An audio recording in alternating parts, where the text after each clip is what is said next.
Muchos aseguran que la Gran Pirámide, lejos de ser una tumba real, es una antiquísima máquina generadora de energía que hoy en día se encuentra desactivada debido a que carece de los elementos que le otorgaban originalmente su poder.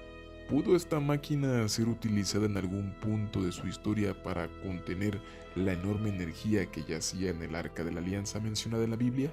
Uno de los hechos que esgrimen aquellos que apoyan la teoría que relaciona el arca con la Gran Pirámide es que el volumen interno del sarcófago de la Cámara del Rey en el mero interior de la maravilla antigua se corresponde exactamente con el supuesto volumen exterior del Arca de la Alianza.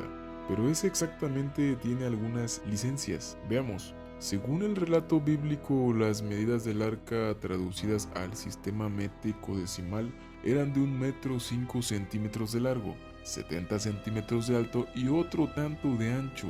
Estas medidas sin considerar argollas externas de soporte, barrales de sustención, 4 pequeñas patas para que no toque el suelo directamente y querubines sobre la tapa. El primer problema es que esas medidas son tales si consideramos que el relato bíblico habla de codos egipcios. Se ha convertido con ese criterio considerando que los tiempos de sometimiento hebreo al yugo del Nilo les impuso la costumbre de aplicar ese sistema de medida. Con igual criterio podríamos estar hablando de codos babilónicos. Toda vez que los judíos también estuvieron esclavizados entre el Éufrates y el Tigris, tampoco hay consenso entre arqueólogos del cual sería la medida exacta del mismo, por lo que a todos los efectos volveríamos sobre el codo egipcio. Ahora vayamos al sarcófago donde jamás se encontró resto de momia alguno. Las mediciones arrojan un largo de 2 metros 5 centímetros, 75 centímetros de alto y otros tanto de ancho. ¿Se preguntan ustedes dónde cabe entonces el exactamente? La respuesta reside en que dicho sarcófago debe considerar el alto de las pequeñas patas, el ancho de las argollas de las barrales y el largo con los mismos, ya que en la Biblia se explicita claramente que dichos barrales no deben ser retirados nunca, y los querubines estos sobresaldrían por la parte superior, cosa perfectamente posible y hasta de cierta belleza simétrica, ya que el sarcófago jamás tuvo tapa. Sobre energía piramidal.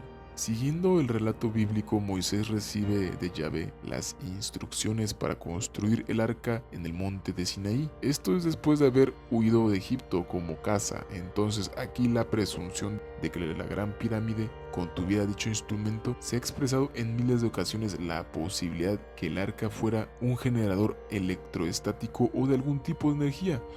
A partir de allí se señala que la teoría no dice que la pirámide de Keops haya sido construida para contener el arca, sino que en algún momento la contuvo, que no es el mismo la que lleva a replantearse una vez más la razón de ser la única de las 7 maravillas de la antigüedad que sobrevive. La expresión pirámide, como se sabe, no es egipcia, deriva del griego pir-a-mit, que se traduce como fuego en el medio, lo que es bastante sugestivo, pues induce a que en tiempos helénicos se tenía perfecta conciencia sobre las propiedades energéticas de la misma. Los egipcios la llaman Beremuas, que significa casa externa del faraón, pero es en un término engañoso ya que es relativamente moderno y aplica al concepto oficial del destino dado a esas construcciones, es decir, tumbas reales. Tampoco insistiremos aquí sobre las probadas circunstancias que demuestran que la Gran Pirámide jamás fue tumba de nadie, y mucho menos de Khufu, Keops.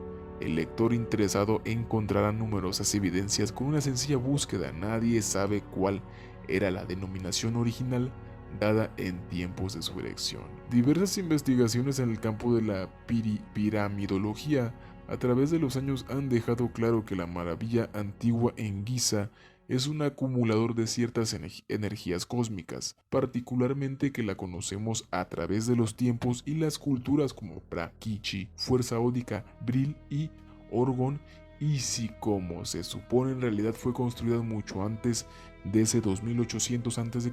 que la historia académica le otorga, mucho más evidente es que el arca fue posterior, pero esa correspondencia geométrica que hemos señalado párrafos atrás no puede ser atribuida a la casualidad. En consecuencia, se plantean 4 posibilidades. 1. Que en tiempos de la erección de la Gran Pirámide ya se hubiera previsto algún día la colocación del arca, siendo esta entonces el fusible faltante de una maquinaria preexistente.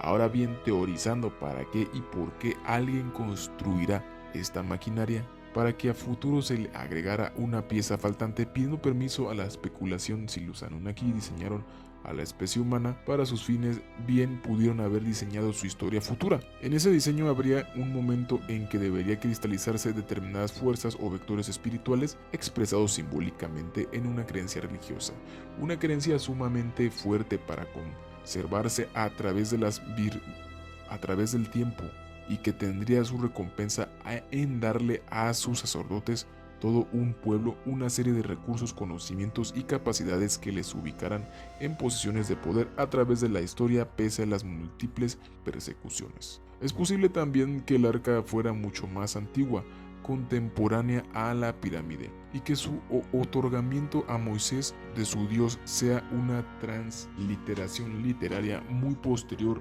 el apropiarse de una historia ajena y hacerla propia. Basta recordar hacia Sudra y Noé, uno de los tantos paralelismos sospechosos entre relatos sumerios y bíblicos.